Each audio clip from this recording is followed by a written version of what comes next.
Welcome to the Sheen Center. Please take a moment to locate the nearest emergency exit as marked by the red exit signs. Those with mobility issues, please proceed to the Bleecker Street lobby where a staff member will assist you. The restrooms for the orchestra and balcony levels are located through the double doors to your left. We ask that you please silence all cell phones and remind you that photography is not permitted. Thank you, and enjoy the performance. Welcome to the stage, the Executive Director of the Sheen Center, Mary Lou Pagano. Hello, everyone. Welcome. Is this your first time here, many of you? I would imagine it is. Yes, okay. Well, what we like to say here is that the Sheen Center is, we're part of the Archdiocese of New York, and we are where art and spirituality meet. When Cardinal Dolan established this in 2015, it was very important for him to make sure that we were very inclusive for all faiths. And certainly tonight, art and spirituality are meeting. A different faith is being shared at the Sheen Center. We could not be happier that you're here. We do many different things like this throughout the course of a season.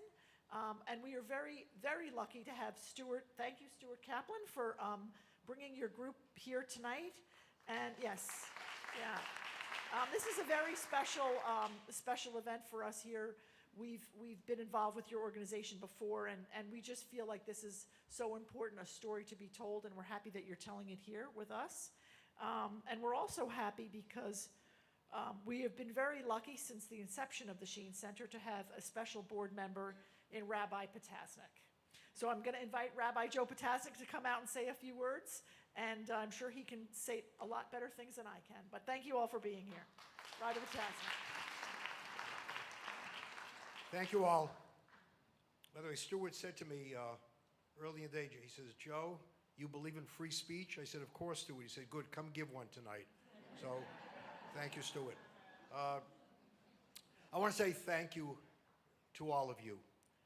There is a famous story in the Talmud, which, as you know, is the explanation of the Torah, about two people stranded in the wilderness with one canteen of water.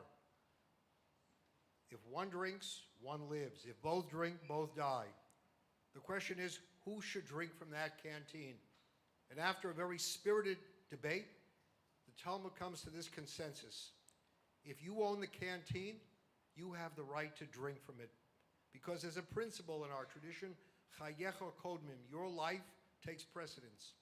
However, you have a responsibility to keep alive the memory of the person who didn't get a chance to drink from the canteen. I'm a child of survivors. You have stories. I grew up with those stories as well.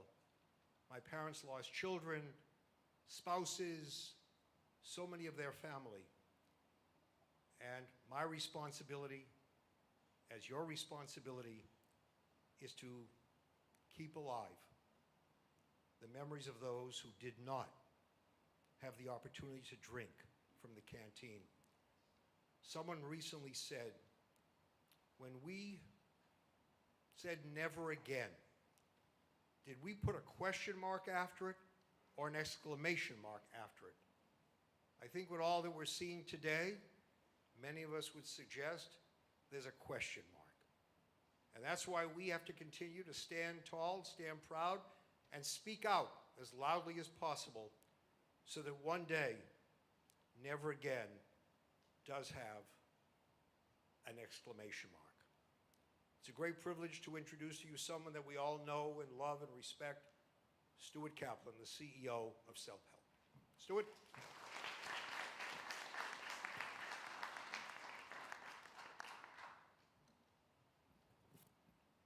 Good evening.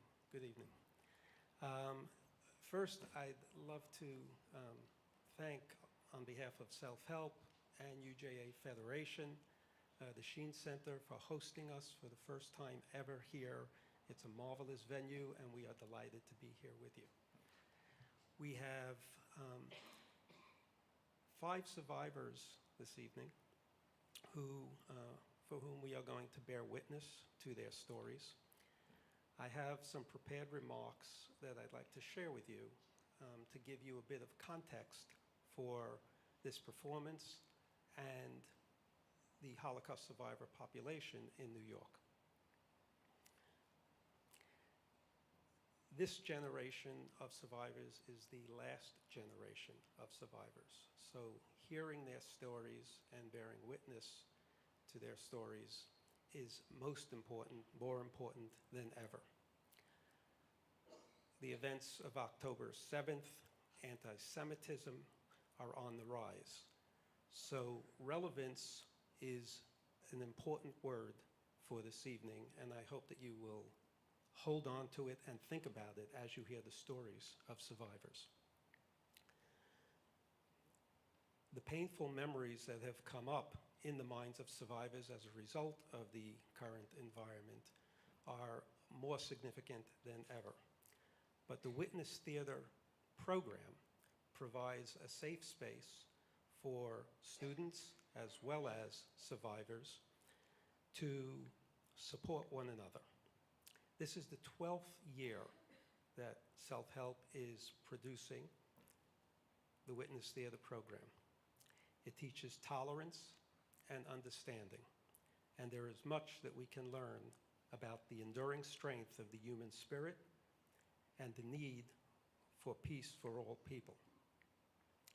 Witness Theater has been made possible over the years by unique partnerships, certainly between Self-Help and UJA-Federation, but others as well. The Anderman Family, I believe some of them are with us this evening, Carol and Carl Hess, the Miriam and Arthur Diamond Charitable Trust, and also we would like to thank the Jewish Material Claims Against Germany, also known as the Claims Conference, for the massive support that they provide to Self-Help for direct provision of services to Holocaust survivors. Witness Theater originated in Israel by JDC-Eshel. Self-Help brought it to New York, as I said, about 12 years ago. It was a wonderful program for us to bring, considering the fact that Self-Help is the largest provider of direct services to Holocaust survivors in North America. Home care services, social work services. Some of you may know about our coffee houses for survivors. In New York, there are about 15,000 Holocaust survivors still with us. Sadly, about 50%, or a little greater than 50%, live in poverty, live alone, live with chronic illnesses, and some with depression. While the numbers of survivors are declining, the complicated care that they require is increasing. The average age of the Holocaust survivor population today is 88. Obviously, as they age, their needs grow. And that is why in 2004, UJA-Federation created something called the Community Initiative for Holocaust Survivors, which was a program to raise funds to support Holocaust survivors. UJA also, we are pleased, began a program to raise funds for Ukrainian survivors, but that is separate from CIHS. The number of survivors will not abate in terms of their needs for several years yet. So the 15,000, yes, will go down to 14, 13, 12, but that is still, given the average age and given the fact that Self-Help serves people who are 95, 98, and over 100 years, will still be serving this population for years to come.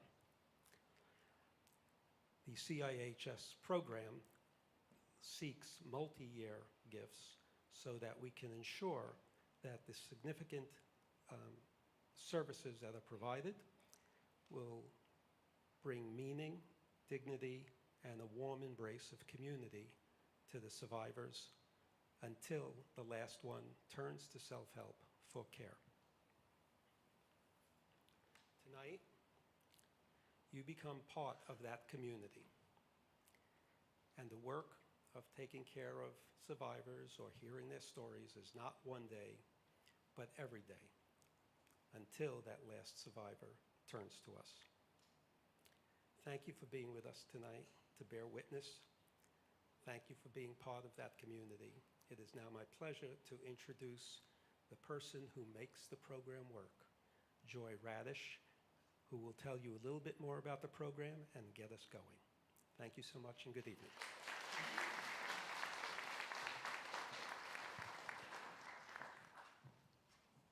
Good evening. My name is Joy Radish.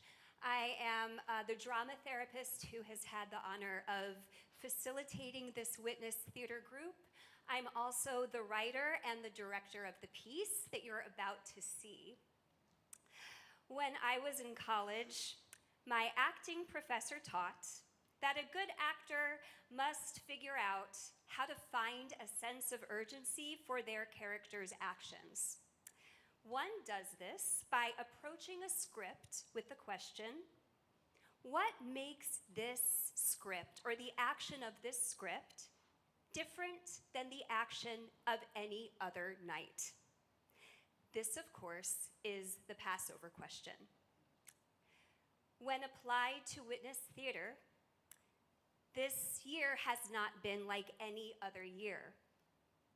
For our survivors to be sharing their stories of war, pain, and healing during this time of war, erasure, and intolerance has made the work of Witness Theater feel all the more urgent, and it's made the sacred space of the theater itself feel necessary to support this year of upheaval. Each story you'll see tonight is full of precise detail and reflects the preferences of each of our 5 survivors, including exactly what they want you to witness and what they want to share about their lives and their process. The ensemble performing their stories began meeting in late September. The students engaged in a long process of relationship building, interviewing the survivors, and sharing their stories with the larger group. In February, I turned many months of notes and interviews into a script. The play was then cast with student actors, and this year we have the addition of 4 international adult actors from the incredible New York City theater community. So for us, it has been a year of constant change, adaptation, and courage for every person involved. We're grateful to have this space of theater to express, to share, to grieve, to reflect, and finally to perform for you. And so now you become our witnesses, and in that, I want to invite you to have whatever your authentic experience is.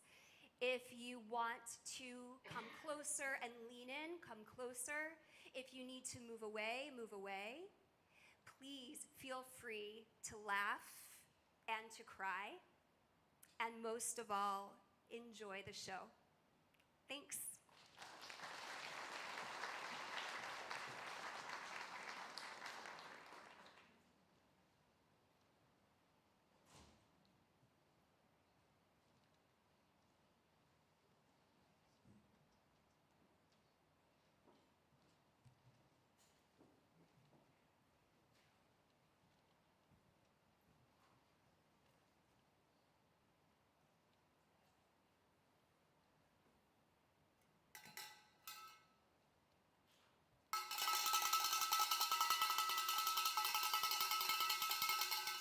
Actors, please come to the stage.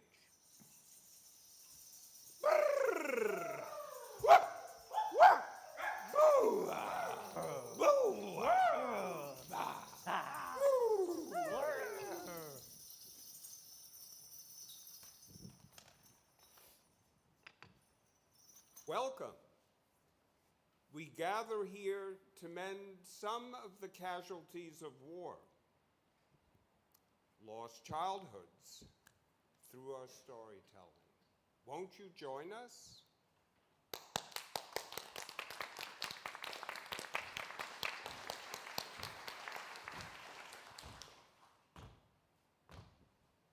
What happens to the child of war?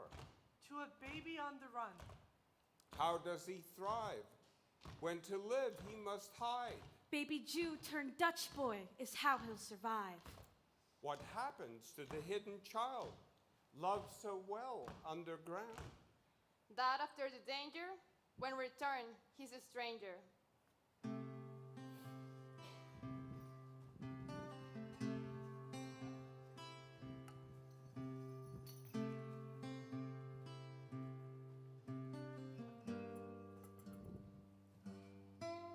We begin this tale in Groningen, Holland, where Maurice and Jette Hosler have just gotten married in 1941. They had ordinary dreams. To run a hardware store with diligence, honesty, and success. And intellectual goals, aside to start a family. Yet these were not normal times, and every day a cloud darkened more intensely over the Jews of Holland. With restrictions piling up, the Nazis seized the Hostler store. Sorry for the inconvenience. This now belongs to the Smith family. But the store was not the only thing they took. When Jette was 7 months pregnant, Maurice was arrested and taken to a forced labor camp near Klosterfein.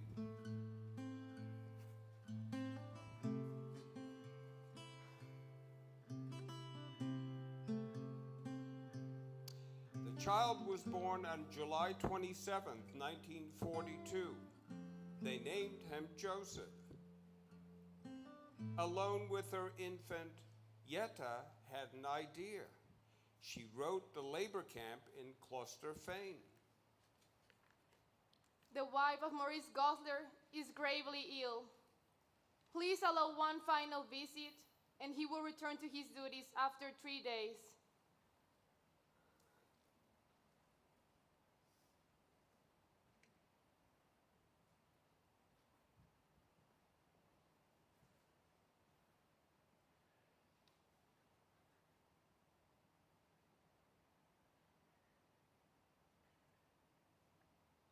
It had been 3 days. I must go back. They haven't posted a return date, Maurice. Please, stay with us.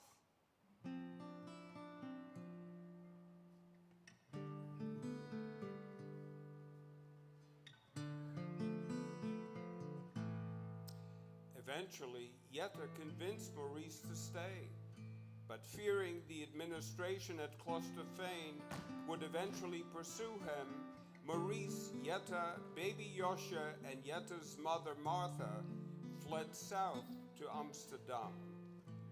Yet more and more restrictions were placed on the Jewish ghetto in Amsterdam. There were weekly deportations and night raids.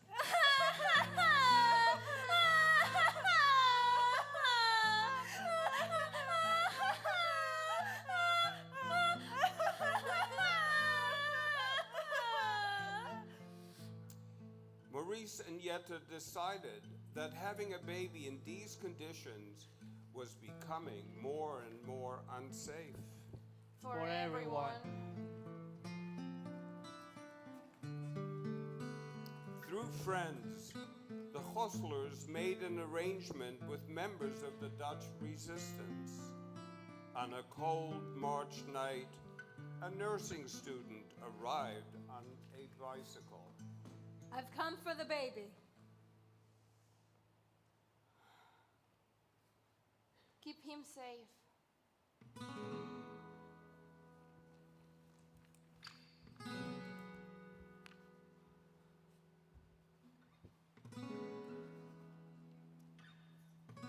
The baby traveled for many miles and ended up in Wageningen, a small city near the Rhine River. He was placed with the Dijkstras, a Protestant family consisting of Father Dijkstra, a landscape architect, Moeder Dijkstra, a housewife, and their 2 daughters, Anneke and Foley. Baby Joseph was renamed Peter Dijkstra, though he looked nothing like them. You see, my dear sister was taken ill after childbirth and died. A terrible tragedy. We took little Peter in as our own. And little Peter, or Peter as he was called, was treated as one of their own. He was cherished and protected by his sisters, Muda and Fada. He even had a best friend, Tobis, the cat.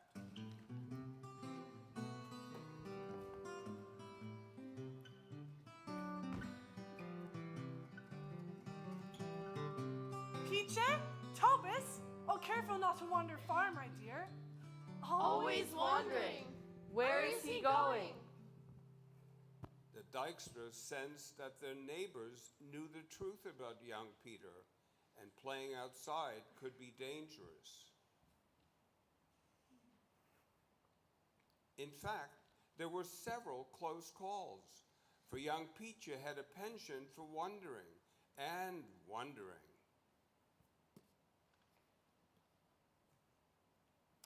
As the frequency of bombings increased and fears of betrayal grew, the Dykstras planned to relocate to Muda's family at their farm further north.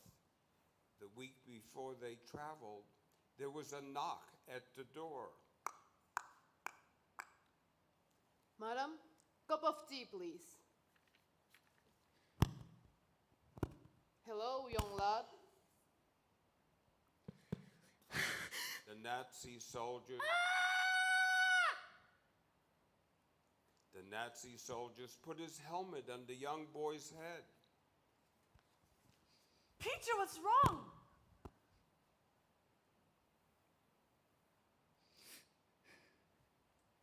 He knows.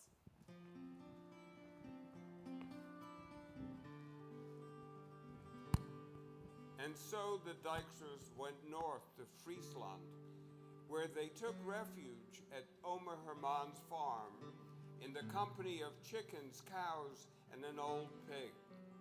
Here, the hidden boy had many opportunities for misadventures, like the time he made Milk soup. While the Dykstras and young Peter hid in peace, Jetta and Maurice, also in hiding, were not as fortunate.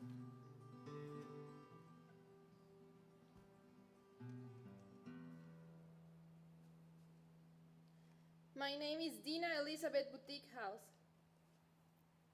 Do I pass? And I am Saibe Wayarda. Although the Nazis began their retreat in late 1944, the threat of persecution of Jews in Holland only intensified. Dina and Saibe ran from farm to farm. In the province of Gorderland, from Hengelo to Salem, until they were caught. A Jew and a Gentile on the run, you are both under arrest.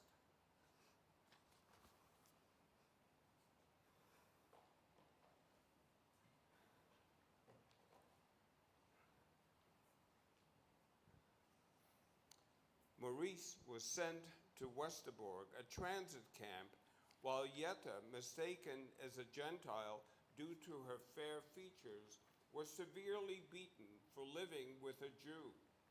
She returned to Gelderland and waited.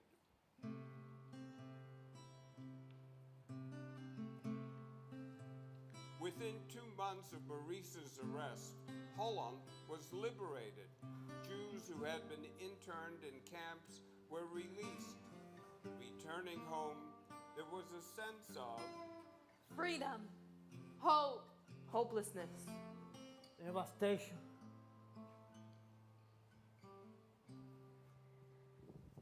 Maurice returned to Gelderland on bicycle, thin as a rail, and reunited with Jetta, who was now visibly pregnant.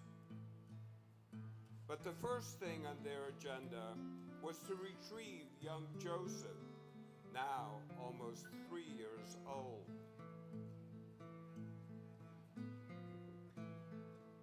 One can only imagine what the Dykstras felt in giving up their young Peacher, let alone the confusion for the young boy.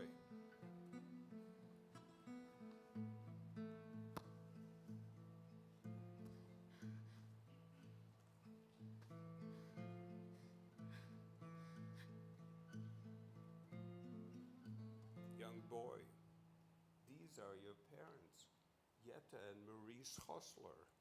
My name is Piche. This is my mother.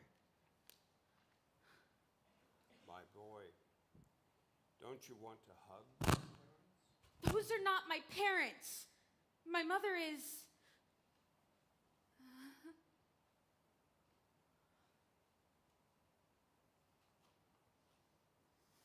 Be patient with him. It will take time. Hello, Joshi. Welcome home. I am Piche. I am Piche Dykstra.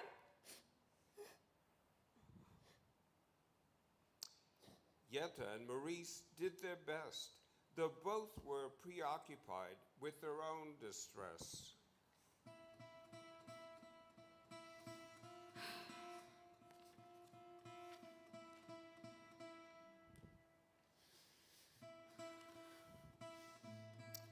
One day, the young boy, angry and restless, found a box of matches. He went into the family bathroom and in an instant set the curtains on fire. Home, yet not at home, and very much alone, what will ease your soul?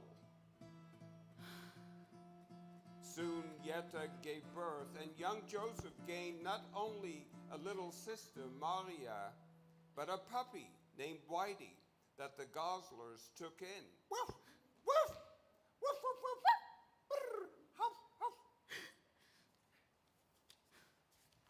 Friend, why do you always wonder? Whitey, you understand.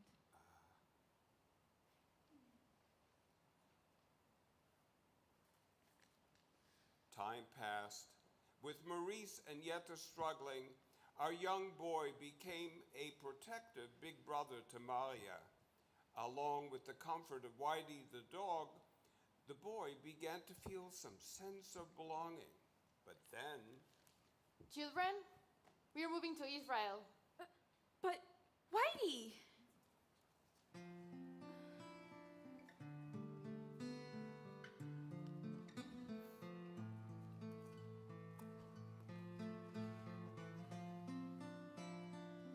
the Goslers left Groningen and were joined by Maurice's brother's family, also emigrating.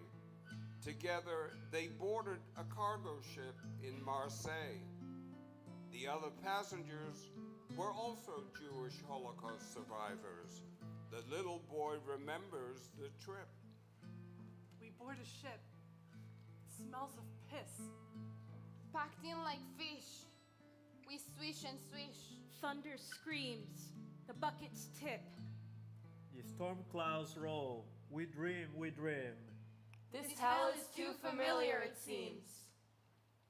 After 5 days at sea, they arrived in the port of Haifa.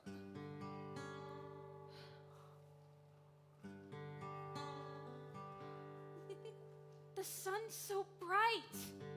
Warmth everywhere. And for Jette, Maurice, and all the other survivors, Israel meant hope. Stay close to us, Joshi, Maria. Everything is so new. We need you. But the young boy didn't stay close, for the family was placed in a kibbutz, Bet Hashita. Joseph and Maria, like all children, lived in a dormitory, while their parents lived in a separate cottage. For the first time, the young boy experienced Space everywhere. structure and routine. Still, the boy felt like an outsider. He didn't speak Hebrew, and communal life was new. Ugly haircut, Dutch boy. I'll show you, ugly.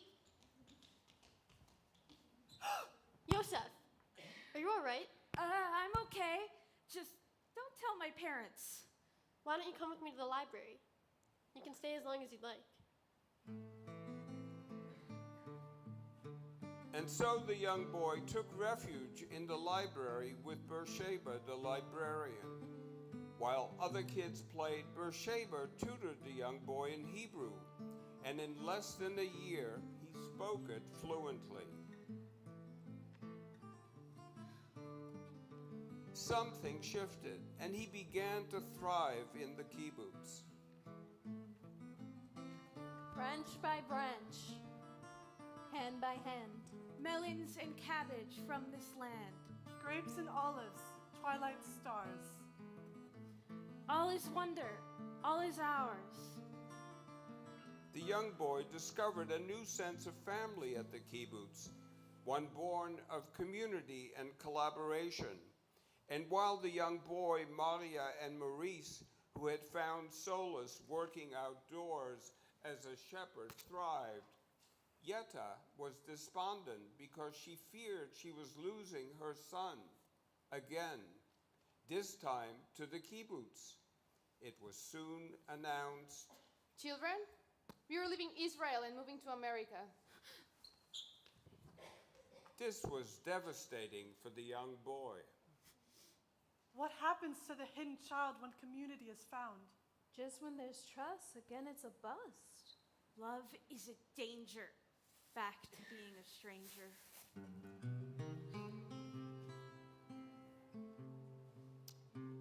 The Goslers, along with Maurice's brother's family, arrived in New York Harbor in late 1953. In the spring of '54, both families lived together in a basement in Rockaway Park. Yetta began cleaning homes, and Maurice got a job in the garment industry.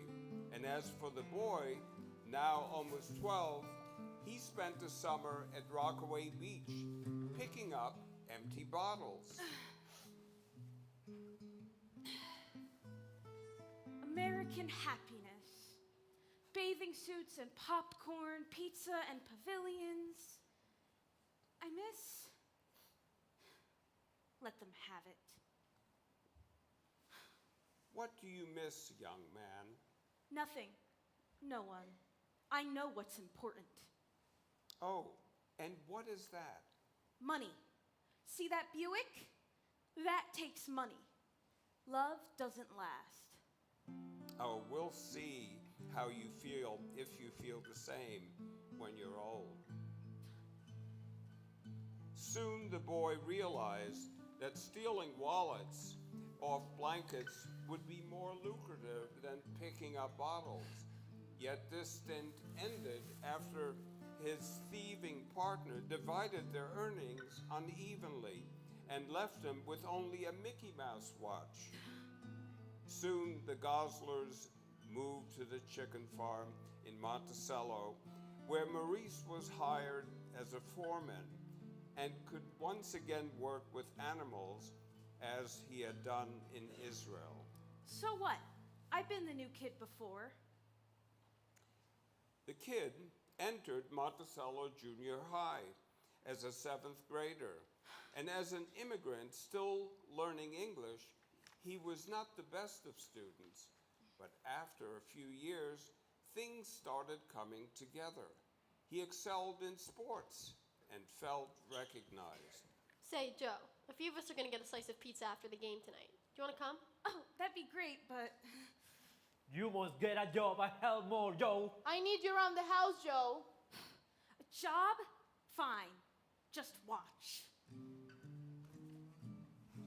Joe had a series of jobs, but the most impressive was when he became a page boy at the Concord Hotel.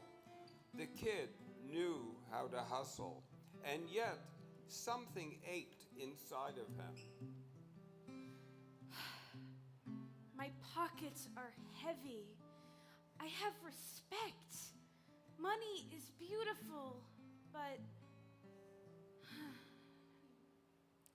As the kid became a man, he graduated from high school, worked as a bookkeeper, attended night classes, and contributed half of his salary to to his parents. He played the role of the good son, and life seemed pretty black and white. That was until he moved in with Cousin Andy on Henry Street. If you liked Ginsberg, you should come with me to hear Corso read at the Bowery tonight. After the protest, of course. Sure. Say, are you into puppets? Cousin Andy had also been a hidden child during the war. He opened up Joe's eyes to a life beyond what he could have imagined. He introduced him to the civil rights and anti-war movements, to poets and artists, and to the bread and puppet theater.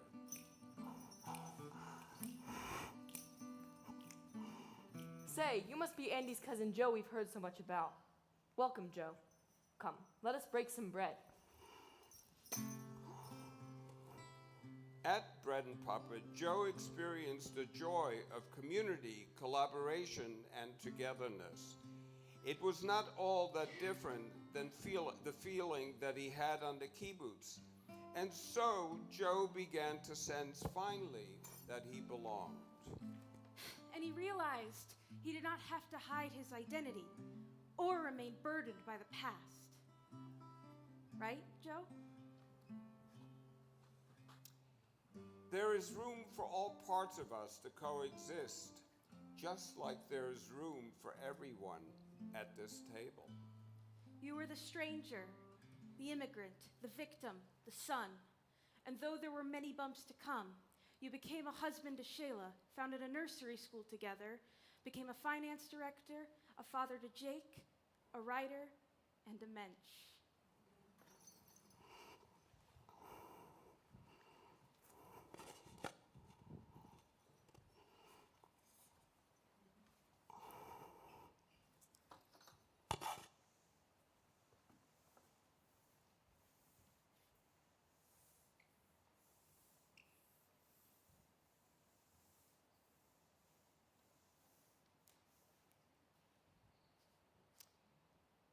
The air is mired with hate. Particles of tolerance are hidden from view and effectiveness under the curtain of history. It is in this climate that wars begin. War is an exaggeration of who we are and what we are capable of. In war, there are victims, many victims, and perpetrators, and no people or person have a monopoly on either role. Sometimes a single person can be a victim and then a perpetrator. It can even happen at the same time. No country or people are exonerated. We share in the responsibility, guilt, and pain.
Dear graduating class of William Cullen Bryant High School, we now present this certificate of distinction to Edie Rosenthal for excellence in adjusting to American life.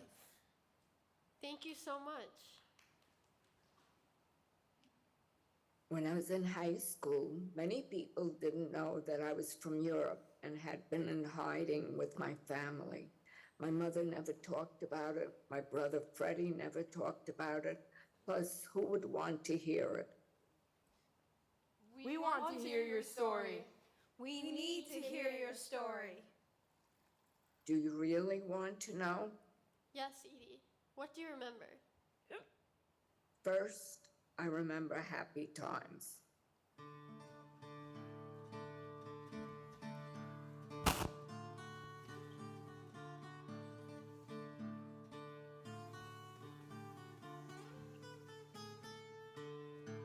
Although my parents were Austrian, I was born in Pula, Italy. We moved around a lot when I was young, to Cyprus, to Italy. And to Split, a Yugoslavian city on the Adriatic Sea, because of my husband's work. Dr. Rudolf Rosenthal, chemical engineer. And I am Cindy Rosenthal. Hello, ciao. These are our children. My eldest, Freddie, and our little one, Edie. We eat so many strawberries. We live Near turquoise waters. there is sweetness. Adio, mamaya, adio, papaya. And yes, we are Jewish. So far, at least here in Split, we have been safe. Then one day, my stepbrother came to us after his parents sent him to Yugoslavia, fearing for his safety in Vienna. When his local relatives decided to leave, they appealed to my father. Of course we will take him. The Germans won't make it this far, and I have a contract to finish.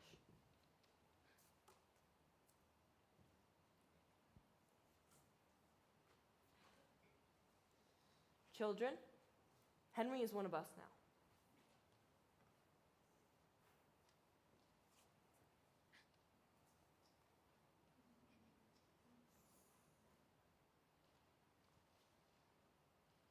Two brothers.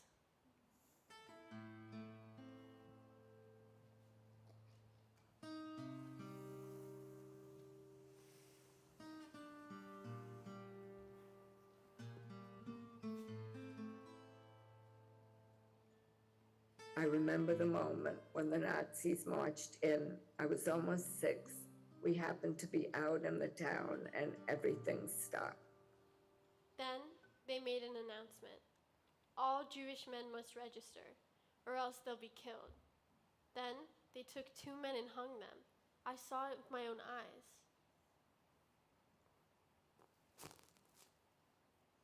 My name is Rudolf Rosenthal, PhD.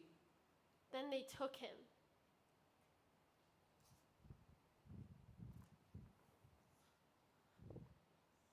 Papa?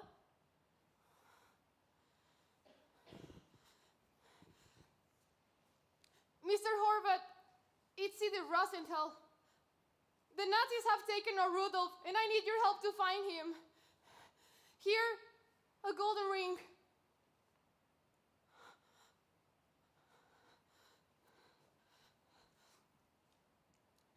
Mr. Kovacevic, I know you value Rudolph. Here, a number necklace, a ruby brooch.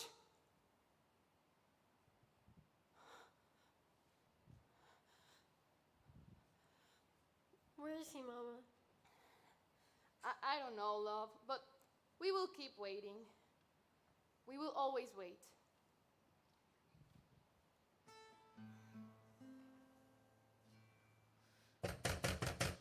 Papa? Be quiet. Do what they say.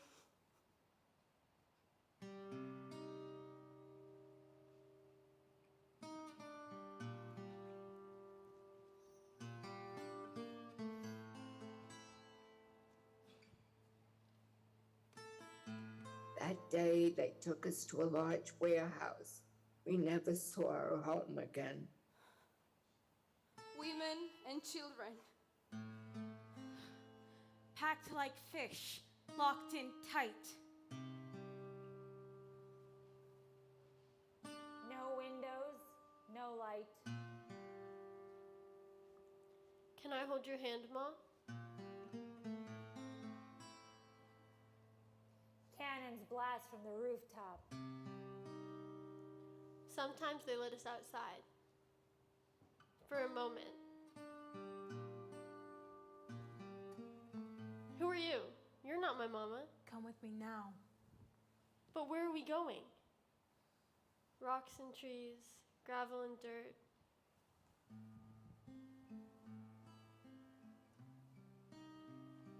Be safe. The partisan woman brought me to the mountains where others were hiding. Freddie, Henry, and my mother soon joined. Why are we here?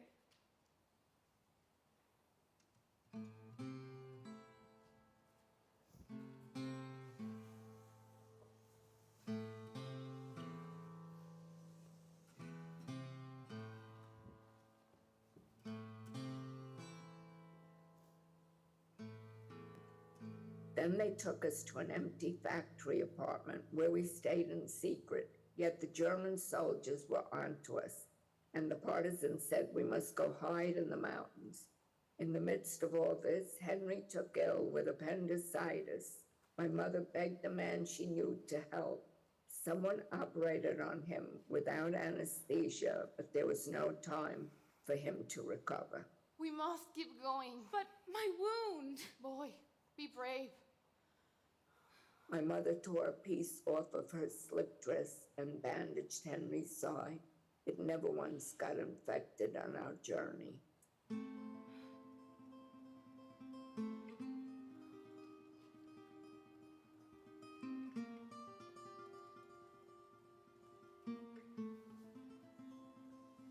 Nighttime walking, sunrise hide, hiding moving, moving hide. Up in the mountains, we were met by a guide who led us on foot through the hills and forests as we fled with some other families to the water. Sometimes he'd put me on his shoulders and feed me sugar cubes. Tall as trees, watch me glide, hiding, moving, moving hide. Vetsa, move quickly.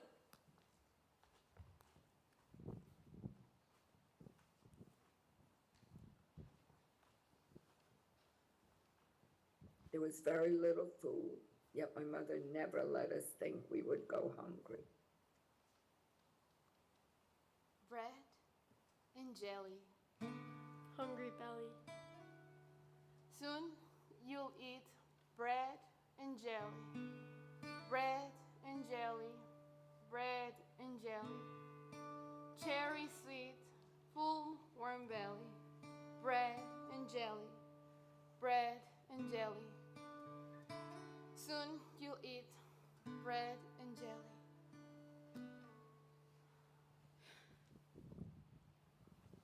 Walking forever. Freddie, do you know where we are? Hush, Henry. Shh. Everybody down. Behind me.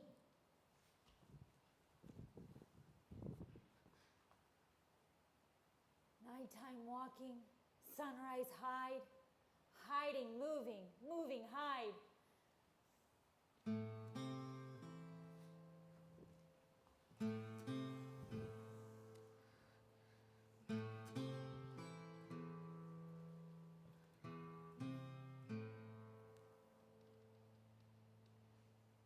Where are we going?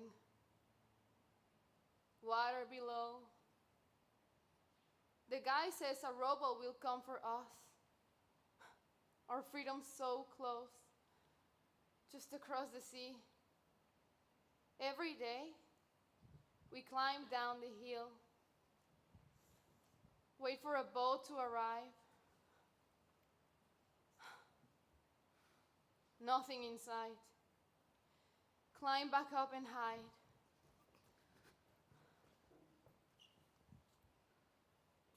Nighttime sleep, sun uprise. Please, row us to the other side.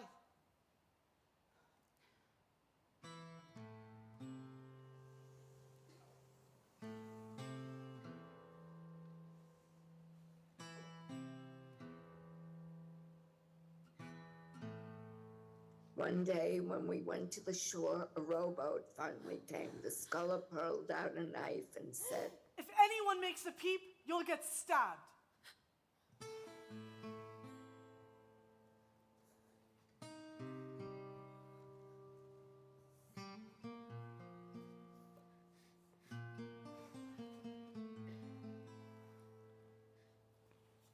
Be quiet.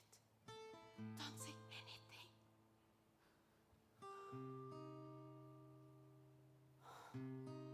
German lights on every side. The loudest silence. This dangerous ride.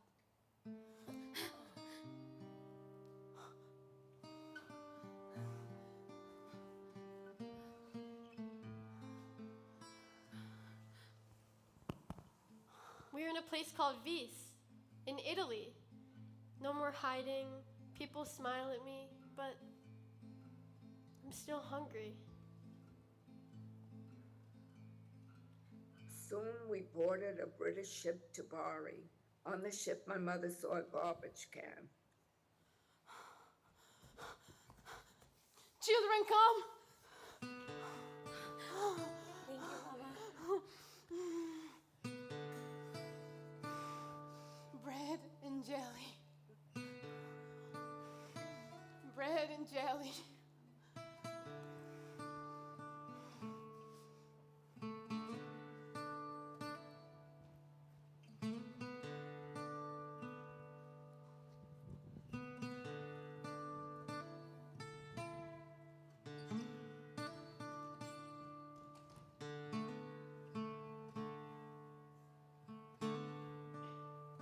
In Bari, my mother was interrogated by British and American officials. She wanted to go to England, where her mother had gone long before the war, but they rejected her. Listen, I will tell you everything you want to know. I named countless collaborations with the Ustashi. I've seen them with my own eyes. But you must get my children and I to safety. England, Palestine, America even. Well, there's one potential opportunity, but it would be temporary. You see, there's a quota for Jewish immigrants. Put us on that ship now.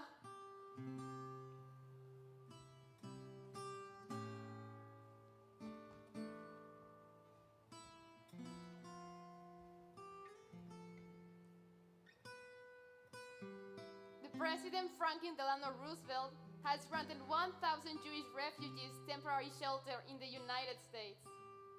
We can stay until the war is over. And so we will go to America. Be quiet, steady yourselves.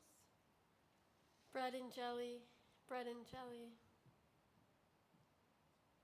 And so I, Ruth Gruber, am witness to 982 Jewish refugees aboard the USNS Henry Gibbons.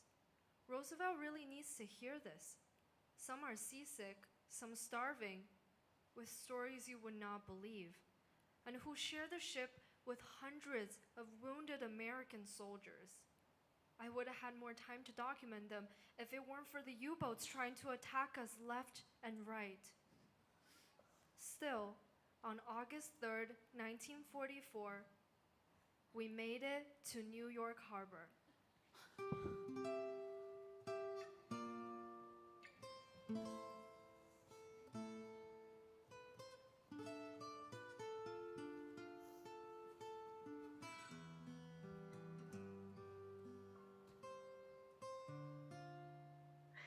When the USNS Henry Gibbons docked, we were taken by train to Oswego, New York, to an 18th and 19th century military camp, Fort Ontario. bread and jelly indeed. Enormous. Surrounded by a barbed wire fence. This is America? It looks like an internment camp. I'm frightened. Don't be, Edie. I'll protect you.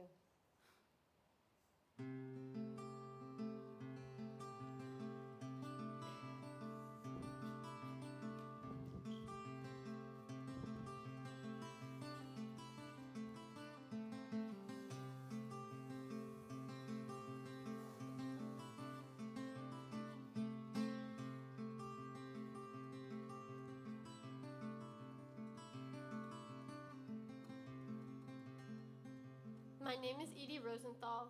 I'm 8 years old, and I'm in first grade at Fort Ontario. My teacher's name is Mrs. Mack, and I love school. I live with my 2 brothers, Freddie and Henry, my mother, my cat, my goldfish. We live together in an old Barracks? barracks, and when it gets cold, it... Snows? Yeah, it snows a lot. Mutsi is very cute.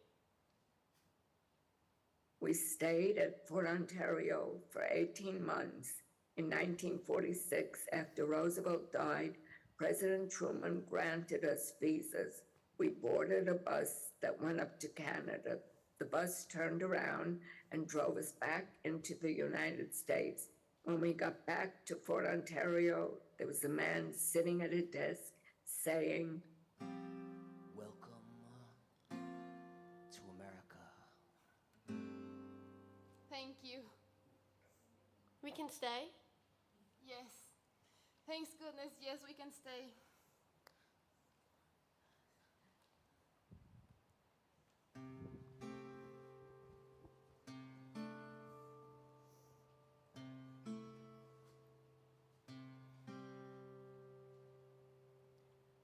From Fort Ontario, we made our way to Brooklyn, where we stayed with our cousins. Henry went to live with his other relatives and attended boarding school in upstate New York. He became a scientist who did research in Antarctica. As an adult, Henry created a map of our escape through the mountains, which I still have to this day. My mother started working for a dermatologist, and we moved into his basement. Eventually, she met another widowed Holocaust survivor, and we moved to Sunnyside. I continued to go to school and became a pretty normal American teenager. Edie, remember, your curfew is at 8:30. Okay, Freddie. And I will take you to dance class tomorrow. Without my father, Alfred, or Freddie as we called him, helped raise me. Even when we were hiding in the mountains, he fought with the partisans to make sure that we were always protected. The best big brother, Freddie always made sure I was safe and on track. Much later in life, he became a very successful businessman and retired at the age of 92.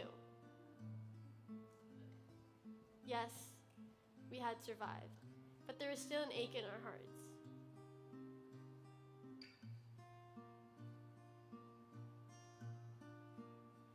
Who are you writing to, my dear?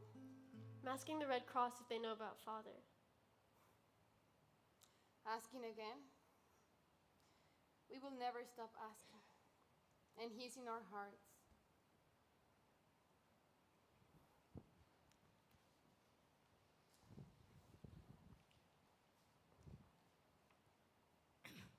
After high school, I attended Hunter College and worked in the title department at Columbia Pictures.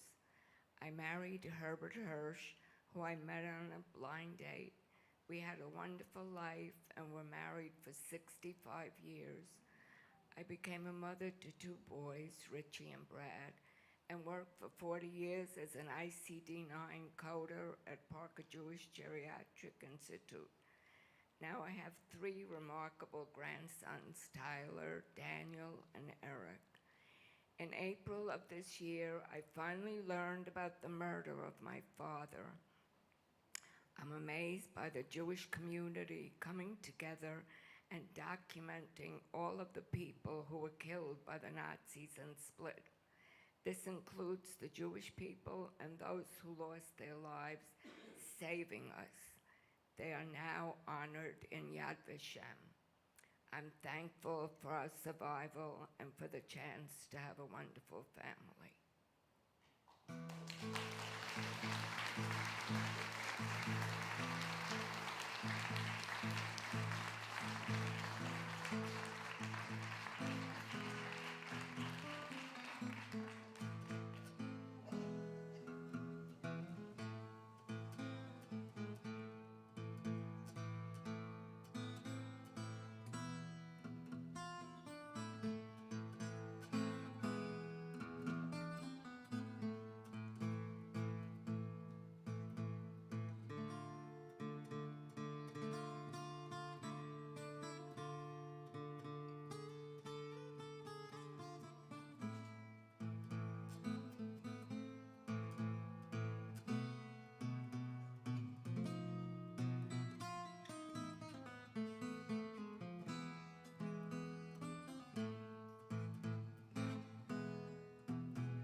Most people in this country have only heard of one part of the Holocaust story.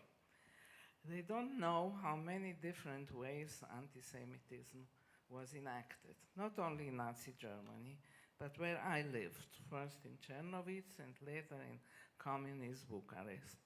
I don't think the people in the United States have heard these stories, have they? I don't think so. Well, you must tell them. See, I have lived with this fear for all my life, a fear with no name. It is a deep terror, a shakiness to the core, the fear that comes from being Jewish. It is the anticipation of being caught and trapped. It is a fear of alienation and annihilation. Yes. Now imagine feeling this way for as long as you can remember, and tell them the story.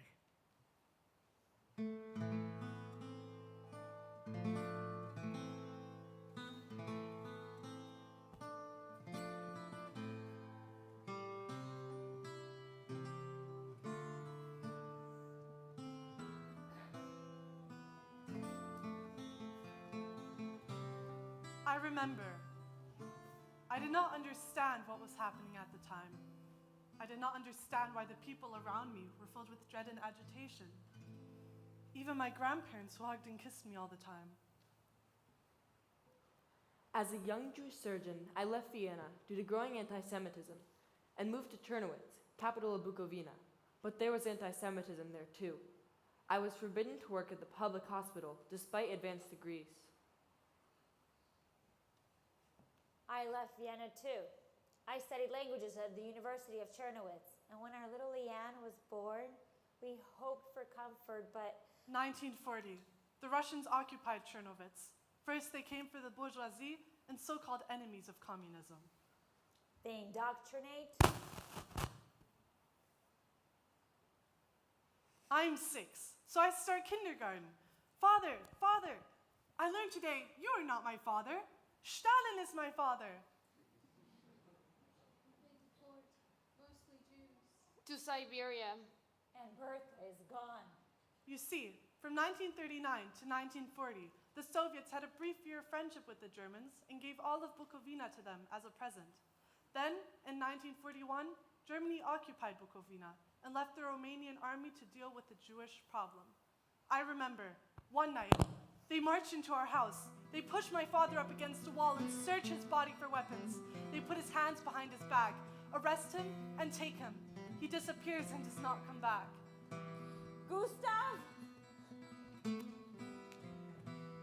Then, on October 11th, 1941, they launched a raid of Jewish homes in all of Bukovina.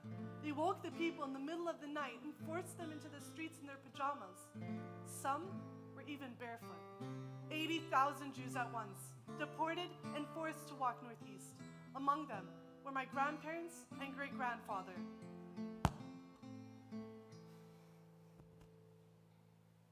Granddaughter, they told us we were to be resettled. We've walked miles and miles covered in rags on ice-covered grounds. The wind stings, the snow blinds us. The destination? Transnistria. A wasteland, overcrowded huts and forced labor, hunger and disease. My dear, we know what's to come. Please, great-granddaughter, tell our story. Honor our memory. My great-grandfather had been a distinguished Austrian officer in World War I, but at 80, he was feeble and unable to walk. My uncle injected him with morphine and laid him to rest in the snow forever. My grandmother caught typhoid within 2 weeks of arriving and died 2 months later. My grandfather perished the following year from a heart attack. But we didn't know this at the time.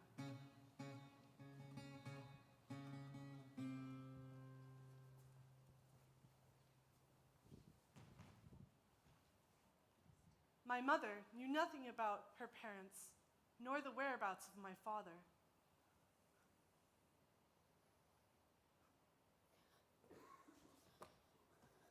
You must wear this at all times, and don't speak to anyone if they come here. Only Fertile or Rosa. Don't talk to anyone but Fertile or Rosa. I will be back before curfew.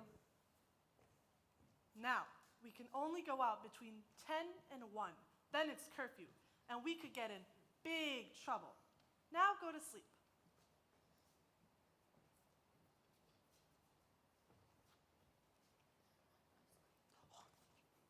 Then one day came the announcement.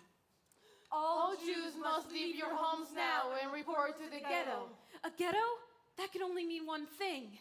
If you are found in your homes after 6 p.m., you will be shot. Shot! Friends, we must go, now!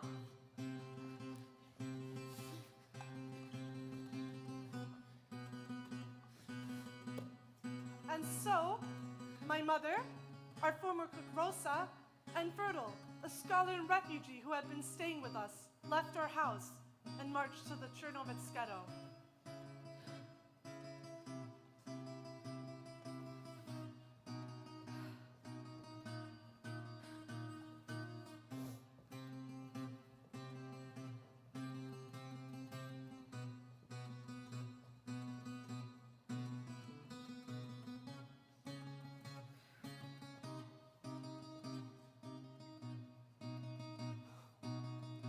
No toilets? No running water? 40 people per room? But I did take our chickens. Yes, we will eat. We will eat until... Do not worry, little one. We will still do our German lessons.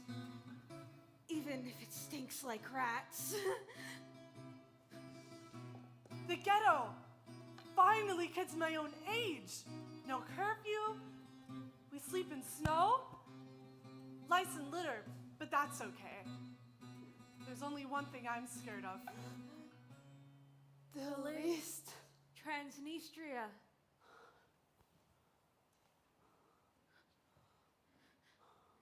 Gutman, Herskovitz.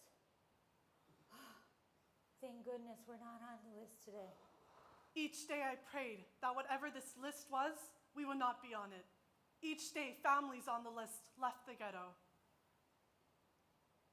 Then one day, a miracle happened. Miracle number 1.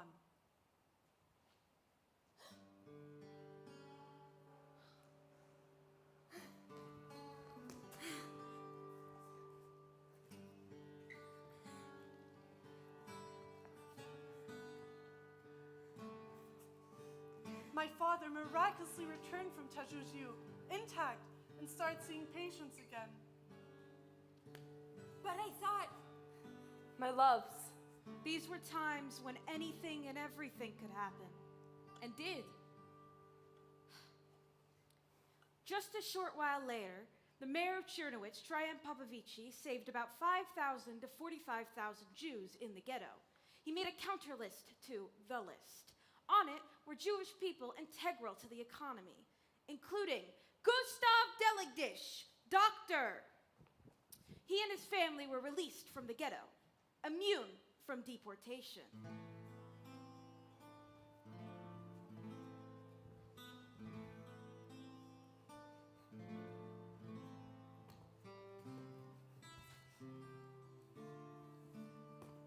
No curtains, no chairs. But at least we have each other. Come, let's warm ourselves. Yet, this miracle was followed by misfortune.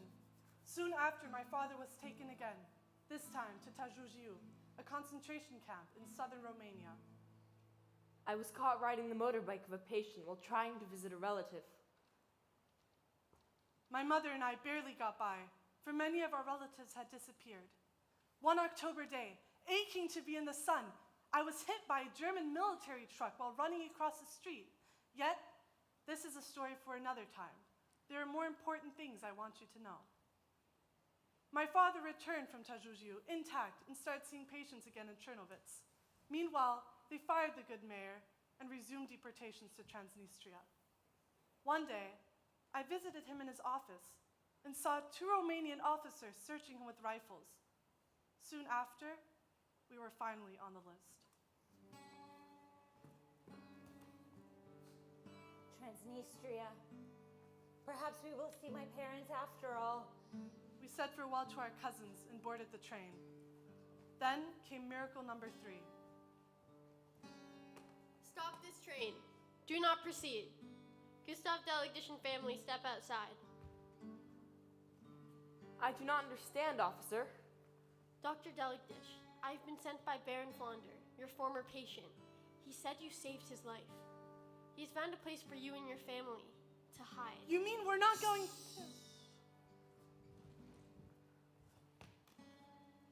We'll stay right here, in this basement, for as long as we need to stay safe, all of us. Headaches, hunger. But I have a book.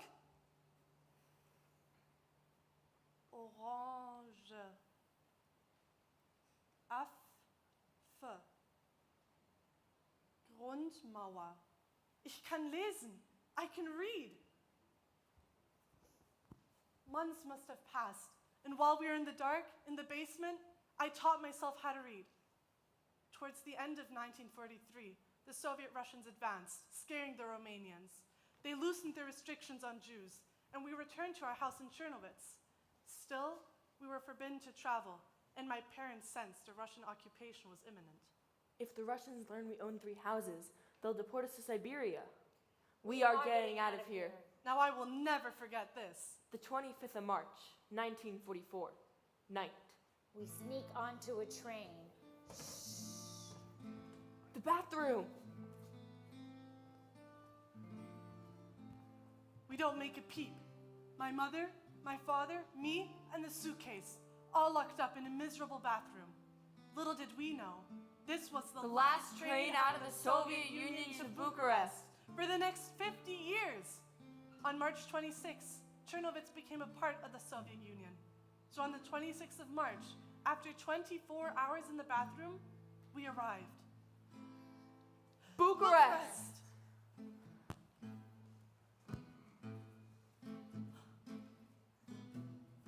City lights glisten, accordions and guitars, cafes full of laughter, all is wonder. And yet, we have no papers and we're penniless. My father found work almost immediately as a local tenant's physician. On April 4th, the Allies began bombing Bucharest. We took refuge in bomb shelters with all sorts of people, Jews and non-Jews, for everyone was a victim of the bombardments. Bombs? I didn't mind.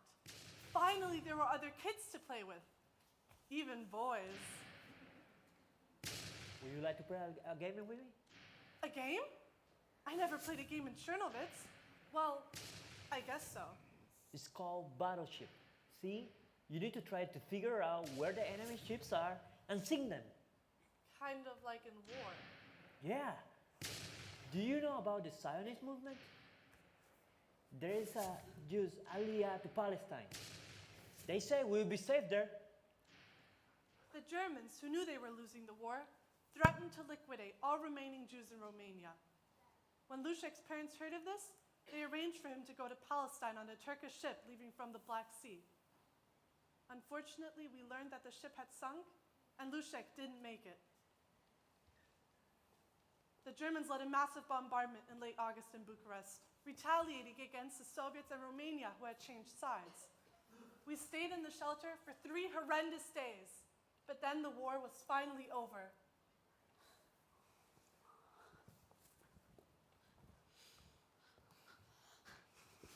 We will make our way here, in Bucharest.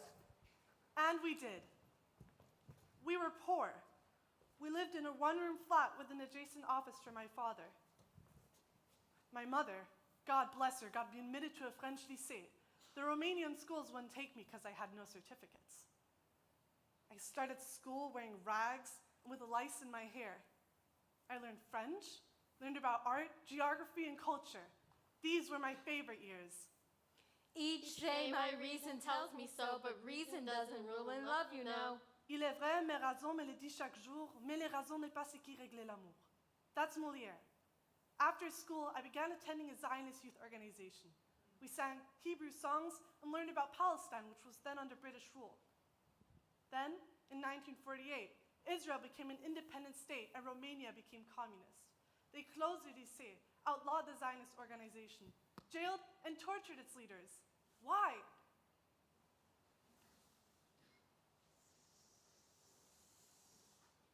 This is how they justified their anti-Semitism through anti-Zionism. I know this firsthand. Let me tell you my most important story.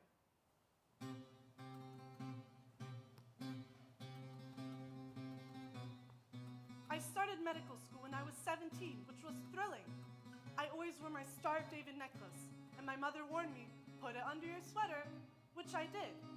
But then one day, in gymnastics, it slipped out. I don't know who reported me, but I immediately got expelled from the student organization. The next day, there was an assembly of 2,000 people run by the secretary of the Communist Party in the medical school, Nick Hess. We have evil in our midst. And I'm an agent of American imperialism. A Zionist, once you have one, you have 100. They spread like typhoid. It's like an infectious disease.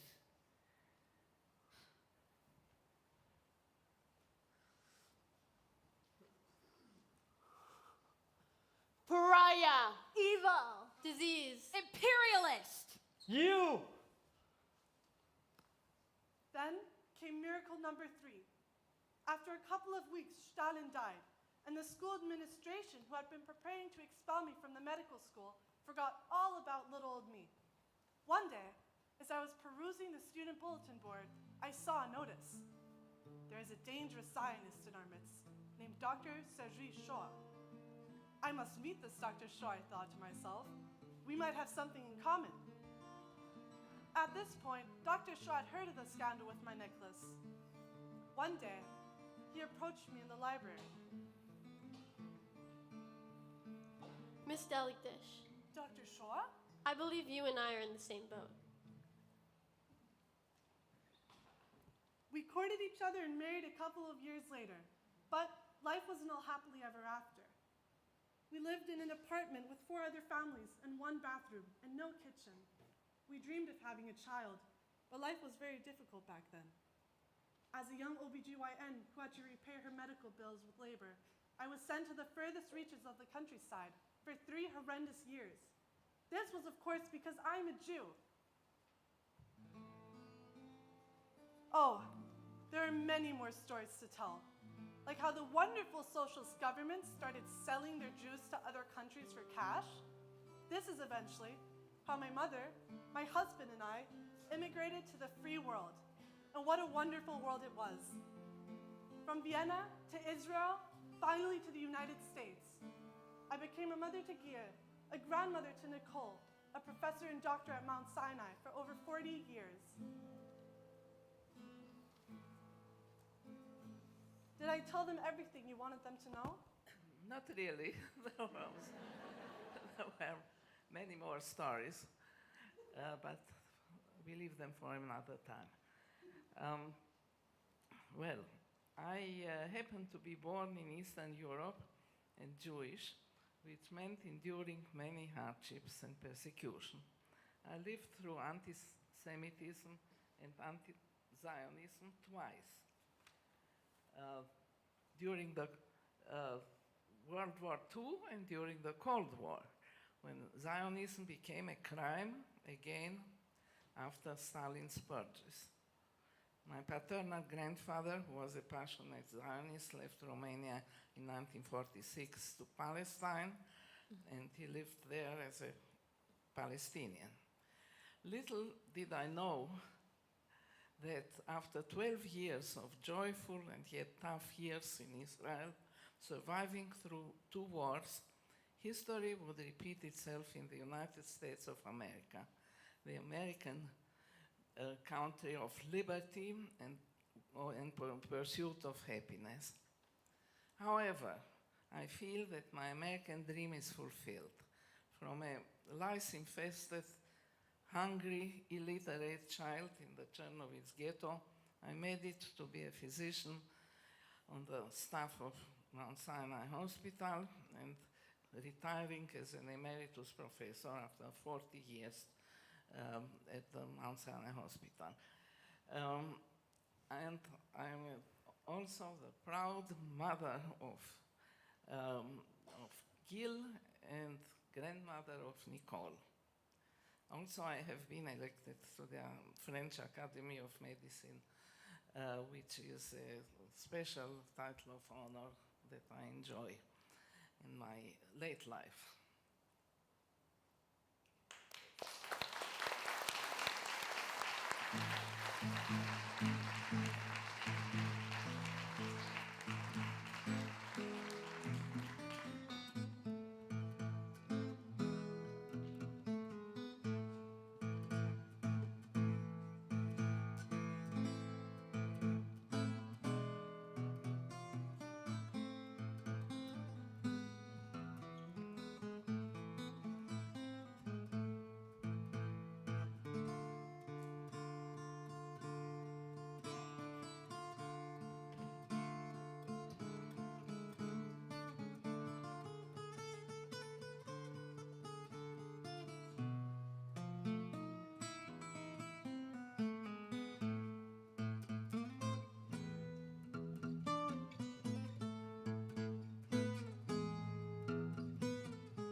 My name is Arnie Newfield.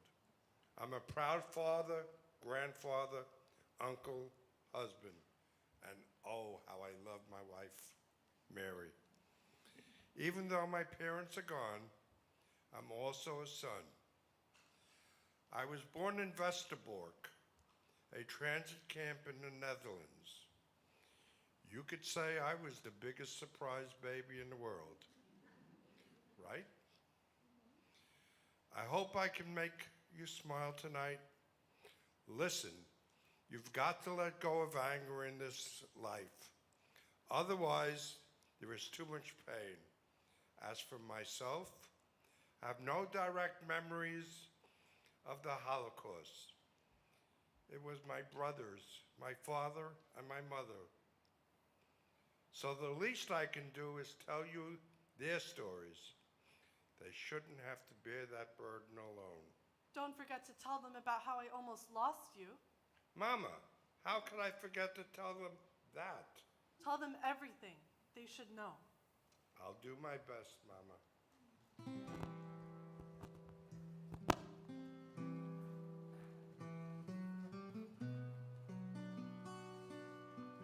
We had a comfortable life before the war. My mother, Liesel, was born in Vienna, and my father, Armin, the oldest of 10 siblings and half-siblings, was born in Hungary. Both my parents' families were Orthodox, and my father studied for years at the yeshiva, but both my parents didn't want to be religious. Maybe that's why they married each other. My father was a successful businessman at the Corn and Barley Exchange, and my mother was as smart as a whip. My father loved playing cards and going to the coffee shops. And my eldest brother, Bernard, or Dutchie as we call him, was born in 34. And my middle brother, Marcel, was born in 38. Then, Anschluss happened. March 12th, 1938. Hitler brings his army into the city and no one stops them. Goodbye, Vienna, and hello, state-sanctioned anti-Semitism. Armin, this is not good. I know. Let's go. No, I can still work. Speaking of which, I'll see you when I get home tonight. Then, on November 9th came Kristallnacht, the night of broken glass. My father was very lucky. He made it home from work that night without being harmed. Armin, it's time for us to leave. Yes, Lisa, it's time. So, my parents decided to go to Holland, where thousands of Viennese Jews fled to after Kristallnacht. Father, where are we going? Someplace safe. Keep quiet.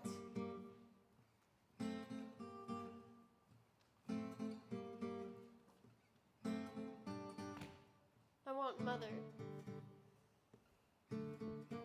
Here in Holland, it's illegal for a man to be alone with a child without his mother. They've taken Bernard and placed him in an orphanage. You and Marcel must come now.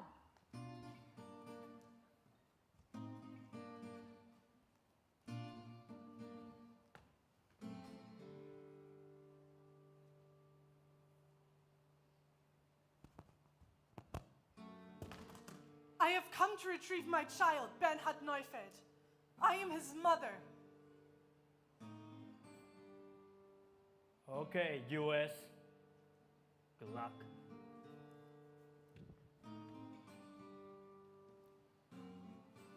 In 1939, the Dutch government created an internment camp in the northeastern part of the Netherlands to house Jewish refugees.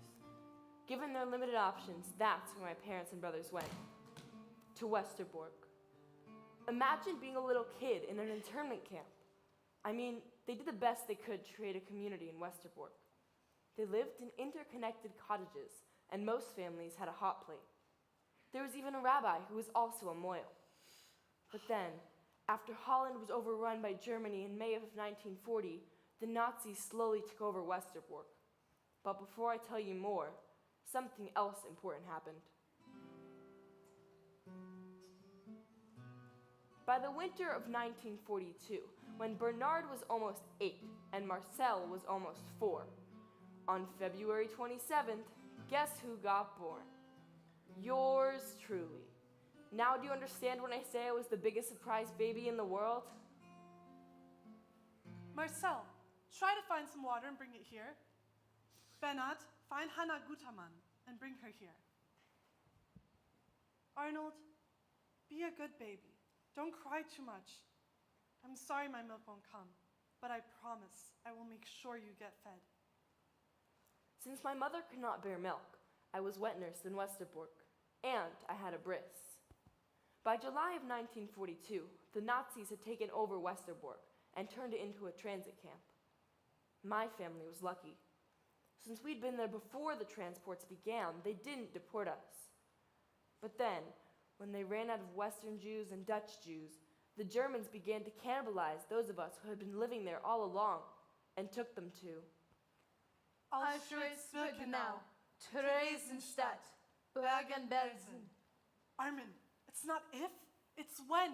When they split us up. Don't talk of it. After the war, don't go back east.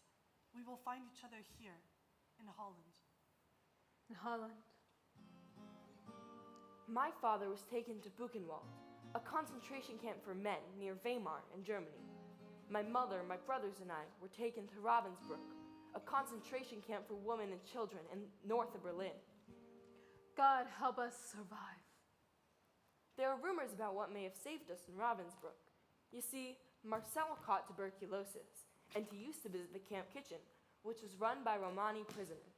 You see, Marcel was a gorgeous little kid, looked like an Aryan prince. Beautiful boy. Eat this butter, beautiful boy. It will heal your lungs.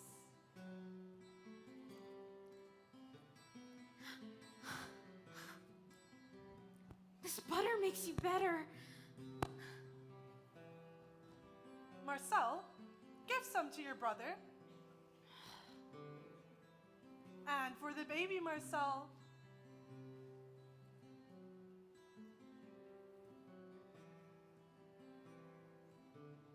disease everywhere. Famine, death. Stay close, boys. Do everything I say. Well, we survived over a year in Ravensbrück. But then, in March of 1945, when the Germans knew the Russians were coming, they evacuated us westward. Bergen-Belsen. A stench worse than death. A thirst worse than hunger.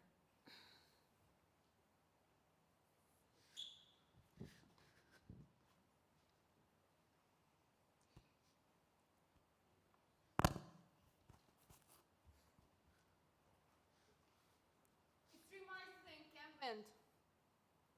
Give the little one to us, and we put him on a truck with the other children. You will never make it if you try to carry him.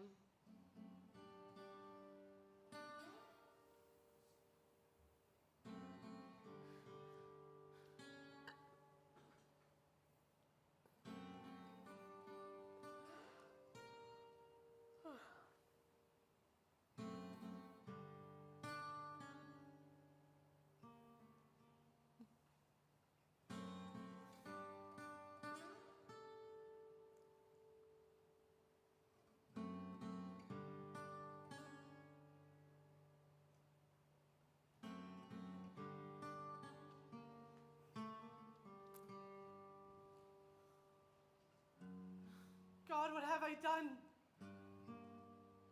My mother and my brothers walked 3 miles and made it to the camp by evening. My mother managed to figure out where they were keeping me and the other children. So she made her way to retrieve me and met the SS woman. I have come to retrieve my child. Woman? No. How dare you? You cannot get this child back. Listen, show me where the child is. You get him and you run, and I shoot over your head.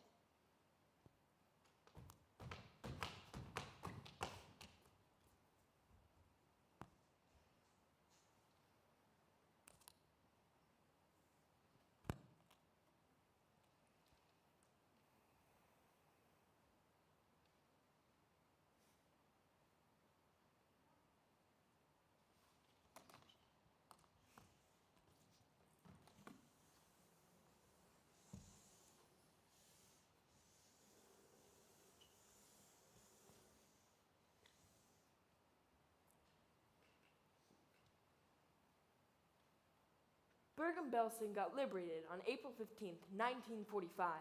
All 4 of us survived, but my mother was ill with spinal meningitis, so she and I were taken to the infirmary. Then, on the very day Bernard was on a transport about to leave for Palestine, and Marcel was on a transport about to leave for Hungary, someone came looking for us. Sir, do you know the whereabouts of Neufeld family? 2 boys and the mama. You see, there was some confusion. He was looking for 2 boys, not 3, because no one knew that I existed. That way.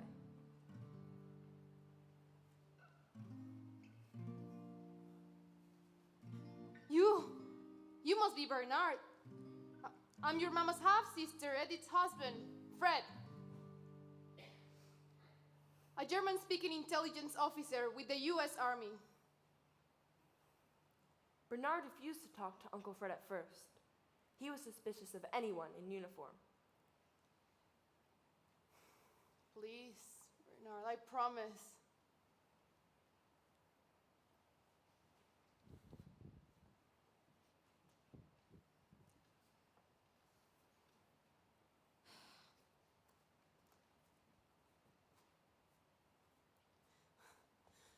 Liesl, I'm your half-sister Edith's husband, Fred.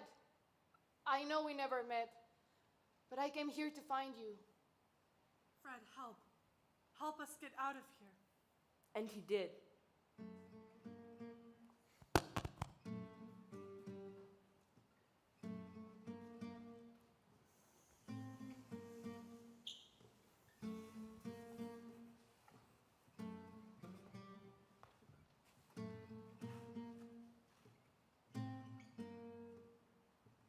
Do you remember that pact my parents made? Well, they kept their promise. My father survived Buchenwald. By studying the yeshiva silently in my head. And we reunited in Holland, though my mother had told me that Buchenwald had changed him and made him withdrawn. In Holland, we lived with a family of Protestant bookbinders named Heller, and my grandfather, who was in Cuba during the war, moved to the United States.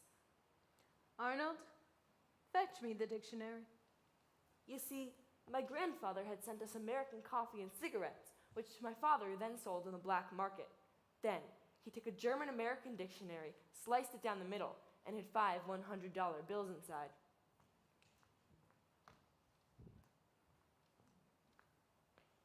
This should get us to America. Boys, coats on. Now, here's something I do remember. When we took the trip to America in 1947, we flew in a plane for the first time. We flew from Amsterdam to Copenhagen to Gothenburg, Sweden. I had some flight sickness.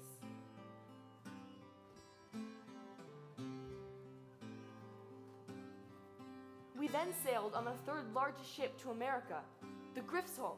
I remember my brothers and I were dressed in identical pea coats, and we even saw some flying fish.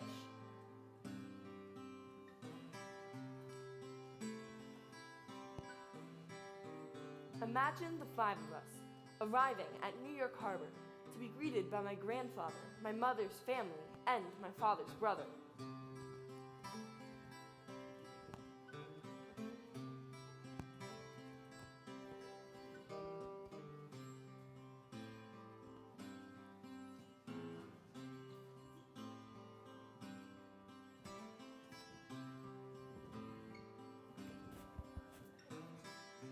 Now, you must be Arnold. Opa? I have an Opa?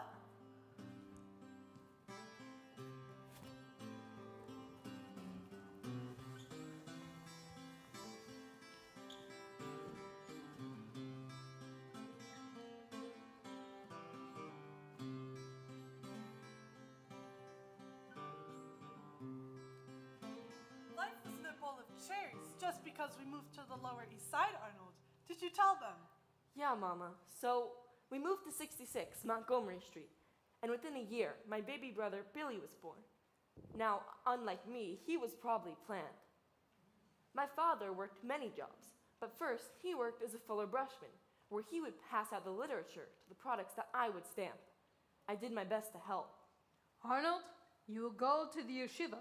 I study the Talmud, and so will you. But you see, the yeshiva and I weren't such a good fit. Sometimes I'd let my grades fall just a little to get my father to help me study. He was hard to reach. My brothers had their own paths too. Bernard, or Dutch as we called him in America, was brilliant. He went to Brooklyn Tech and ended up becoming a chemical engineer. Marcel was interested in business.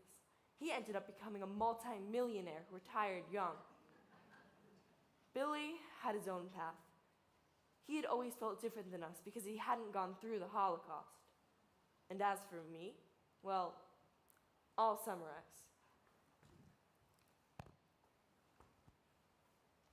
After I graduated from second yeshiva, I went to many universities.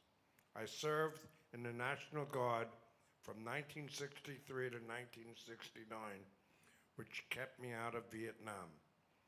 I've worked as an accountant for many corporations, but the highlight of my life are my 4 kids, my 6 grandchildren, and my wife, Mary.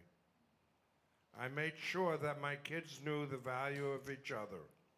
Unfortunately, all of my brothers died young. None of them or my father ever spoke about what happened, so that left me and my mother. Arnold, you're the one who knows our story, and you're the one who has a message. So here's my message. Don't live your life in anger. You're allowed to get angry, but don't live with it. Let it go. There's a big difference.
is 6-year-old Dorit Blumenkranz, who is among the 982 refugees from Europe who have found sanctuary at the Fort Ontario, New York Emergency Shelter. The young lady is eating her first hot dog, and she thinks it is quite tasty. Dorit formerly lived in Vienna before Hitler seized the city. That photograph of me was published in newspapers across the country when my parents, baby sister, and I first arrived at Fort Ontario as guests of President Roosevelt. Yes, we were on the same ship as Edie. But when I look at that little girl, all I see is an expression of complete bewilderment, as if she was asking, What is going on? Why is this happening to me? What is going on? Why is this happening to me? What is going on? Why is this happening to me? What is going on? For much of my life, my early childhood was a blur, though I do remember feeling fear, guilt, and anger from the very beginning. For the longest time, I wanted to be just like everyone else in America. I wanted to forget this baggage and fit in. We tried that, but the burdens were still there. So in order to overcome, I learned that I must go back to the roots, my roots. Although it is not easy, this is what I want to share with you tonight. My long journey of piecing together the memories I had as a child, some of which are mine, some are my mother's, and returning to my deeper roots years later. 1, 2, 3.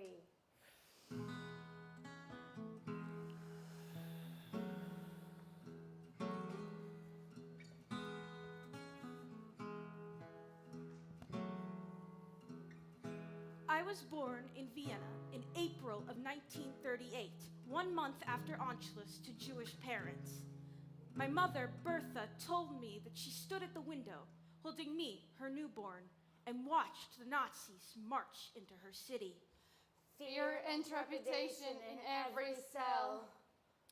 My father, Ephraim, saw the writing on the wall and was determined to get us out of Vienna. He went from embassy to embassy, but all countries were closed to Jews. Finally, he secured a work visa from the Italian ministry. My father went to Italy ahead of us.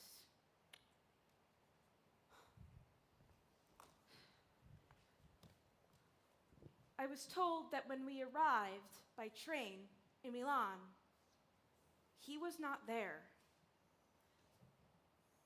Ephraim? Are we abandoned? My mother found us a taxi, which took us to the address provided by my father.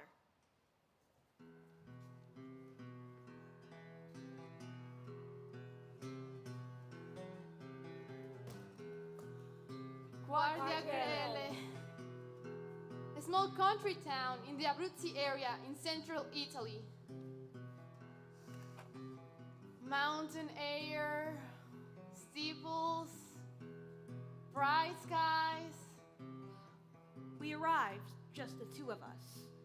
I was told that my father joined us later, having received permission to leave the concentration camp in which he had been interned. As Jews from Vienna, we were considered libero confino, or free prisoners. Although we were free to live our lives, we were still considered enemies of the state. My father had to report to the mayor every morning to make sure we were accounted for. My mother told me that when she arrived, someone said, Jews? But where are your horns? They had never seen anyone quite like us before. Now, here are my own memories. I remember my father never compromised his dietary laws. Later, I remember traveling to Rome by train with my father. He had permission to take me to an important operation. The cobblestone streets were wet with rain. On our way, we happened upon a Punch and Judy puppetry show in a piazza. My father was overjoyed to share this, but I was terrified. Darling, what is wrong? I'm sorry, Papa. I'm sorry. I just want to make you happy. Back in Guardigrele, I had my guardian angel, Rosalia, a local woman who became my protector. Maria! Nona! She called me Maria in public in case there were Germans around. She convinced my father to enroll me in Catholic school. When they tried to teach me to cross myself, I peed my pants. I was so nervous. I'm sorry. But I'm Jewish. Then everything changed. I was 5 years old. It was September, and German trucks rolled into Guajagrele. My mother was pregnant. We fled immediately. I remember darting through the mountains, looking behind me, yelling, "Run! The Nazis are behind us!" Then we went into hiding. Forest to forest. Mother's so pregnant. Mother's sweating. Mother crying. Feet hurt. Shh. A farmer's house. Food. A baby sister comes. Baby Ruthie. Mother fever. We hid in a cave with hundreds of Italian refugees. We slept on the cold, dark ground. For forever, it seems, danger was close. We must try to pass the front. We have to go through the minefields.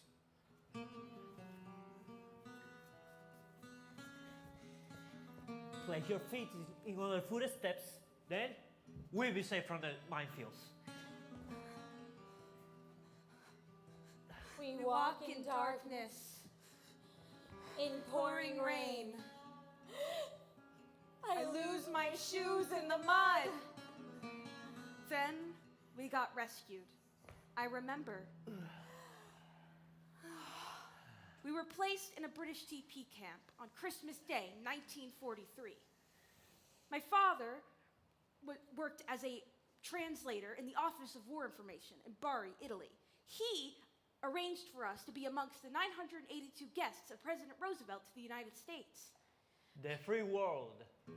All I remember about the Henry Gibbons was burying my head into my mother's lap. Oh, the seasickness.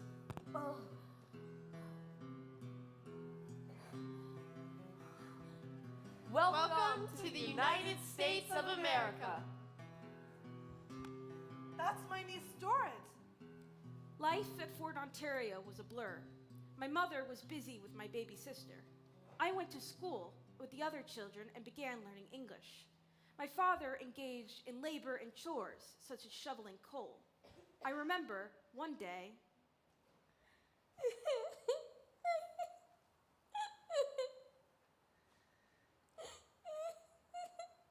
Why are you crying? My father, he was working, shoveling coal into the fire. It reversed and he killed him. I'm so sorry. I'm sorry. Thank goodness it wasn't my papa. At Fort Ontario, one could get permission to leave for 6 hours. My father somehow was able to get this and went to New York City to visit relatives. He came back with stars in his eyes. Papa! We are going to have a good life in the United States, Dorit. Yes. A few days after his return, he became very ill. My father was taken to the hospital and died within 24 hours of spinal meningitis.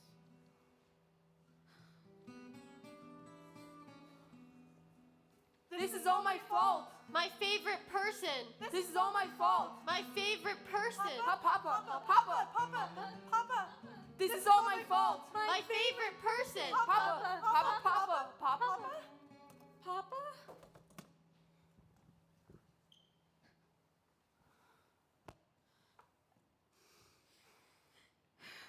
We are going to New York City and you're gonna get a lot of toys. I don't want toys. I want my father back.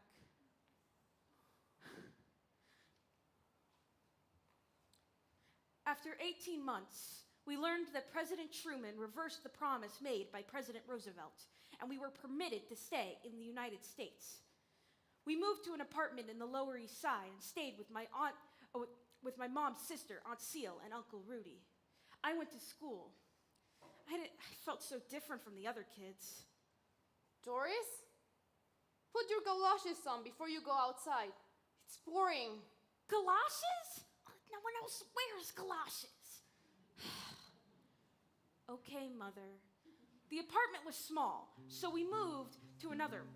Then, reunited with my Aunt Seal, Uncle Rudy, their baby Freddie, my mom, my baby sister, and my Oma, Grandmother Leah, who had survived the Holocaust by hiding in Belgium. Doris, put Freddie in a stroller, and do you know how to properly tie shoes? Doris, I'm going to the A&P and the table must be set when I return. Doris, it's time for shul. It's Saturday.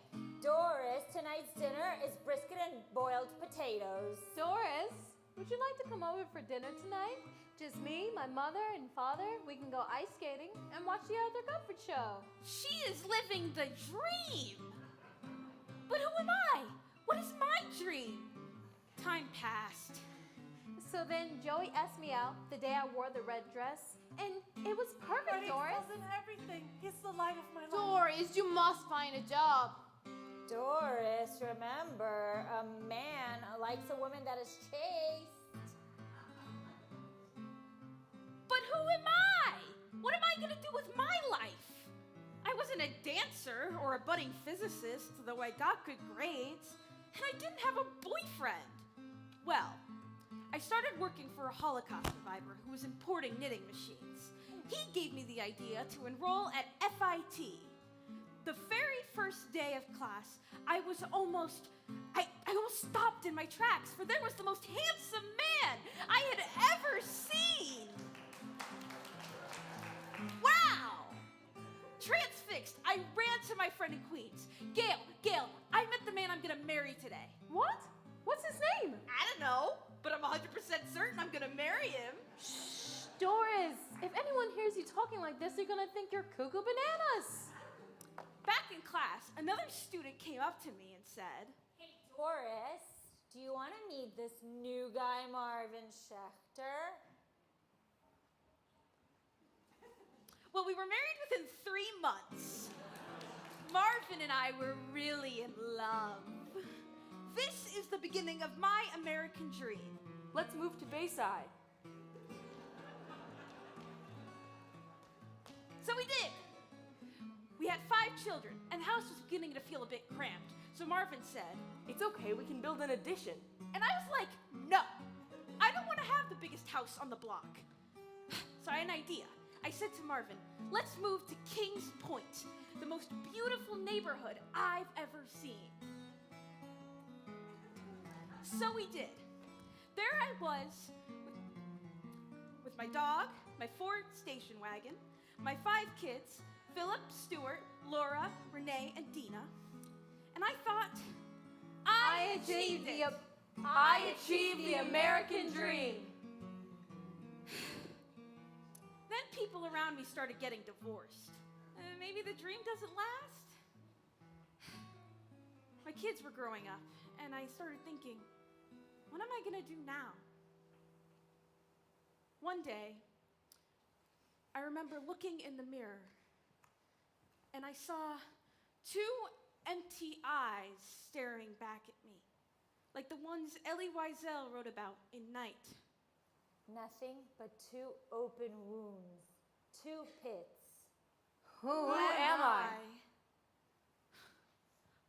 I entered analysis, and my analyst and I engaged in one of the most important experiences of my life.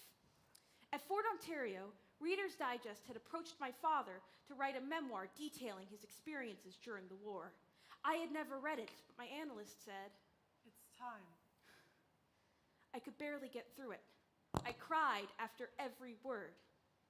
Here is just a small excerpt from when we were crossing through the minefields.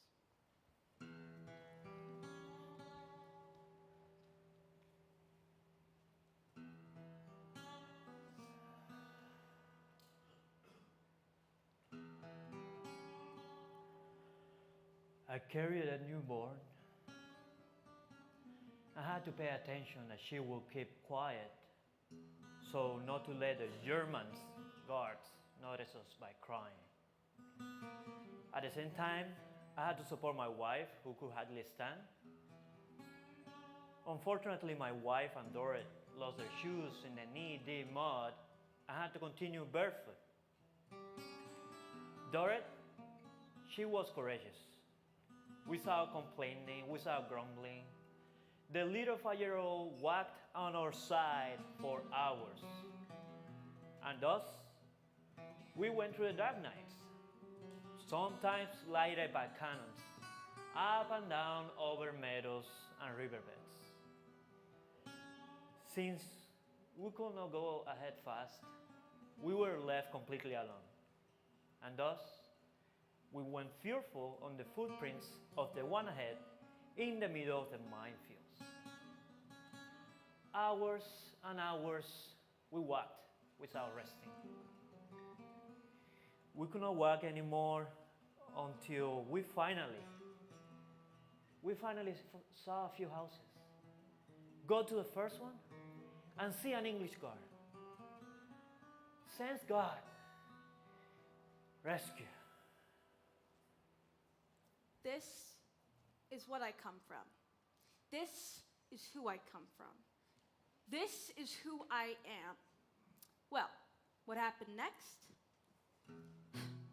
I had an idea. I said to my friend that I always loved baking. So I said to her, Marcia, what if we made meringues and brought them around to different places? Why not?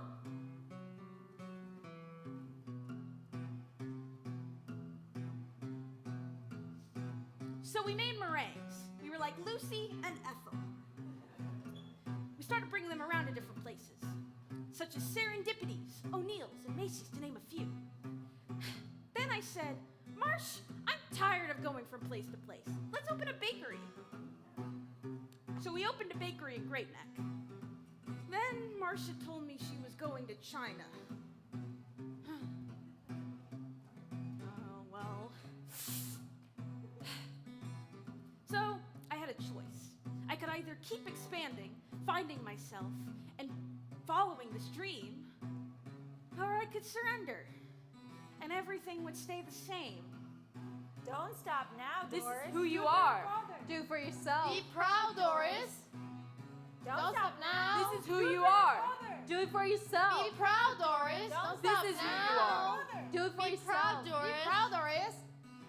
It took a lot of chutzpah, but I persevered. I kept following my dream.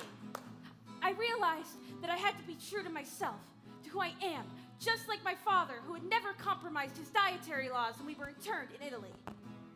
A bakery. I want to open a bakery, but not just any bakery, one that represents who I am. Born in Vienna, formative years in Italy, and growing up in Jamaica, Queens, I opened my most favorite dessert company, a bakery in Great Neck. When we moved to Madison Avenue, I had to pay an exorbitant amount of rent.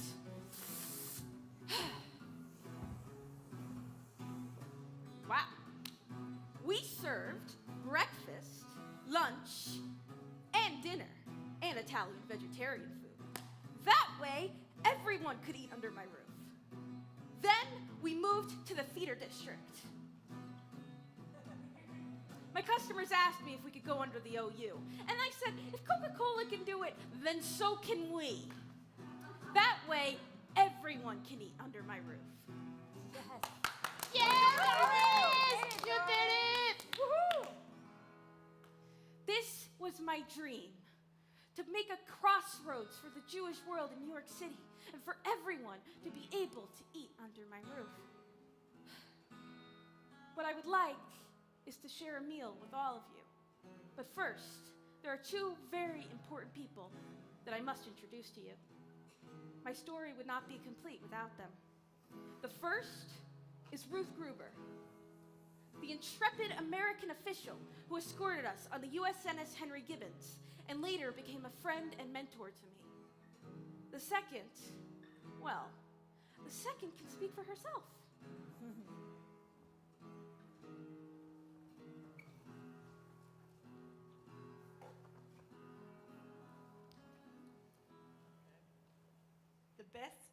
that I got in Port Ontario is my father's memoir, which chronicled my life from the time I was born until we arrived in Port Ontario. And Ruth Gruber, who was the escort on the Henry Gibbons, who later became my close friend and mentor and never let me forget who I was. The dream of coming to the United States of America was realized when I was 6 years old. Unfortunately, my father became ill and died within 24 hours. That changed my whole life. Growing up and seeing the lives that my friends had was the realization that what I wanted for my life was to achieve the American dream. I was able to have a life with my husband, who I met at FIT. That was the beginning of my American dream. We had 5 children, 2 beautiful boys and 3 gorgeous little girls. I was able to give them everything that I didn't have as a child growing up. Now I realize that in our political climate, that the rise of anti-Semitism is going on all over the world. I felt so guilty that I brought in 5 children, 16 grandchildren, and 3 great-grandchildren into a world of hate and prejudice. It's very important for me to leave a message and say that we have to respect who we are, and we can never apologize for who we are, so that we never have to go through what we went through during the Holocaust. I wish for everyone to have courage and fortitude and not allow self-serving people to put us down and destroy us. And now, let us enjoy a meal and a story.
For the sorrow that came from the death of my father and what he left me with.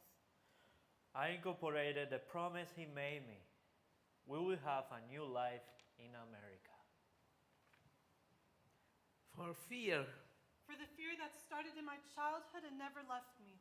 The fear of being Jewish, the fear with no name. For anger.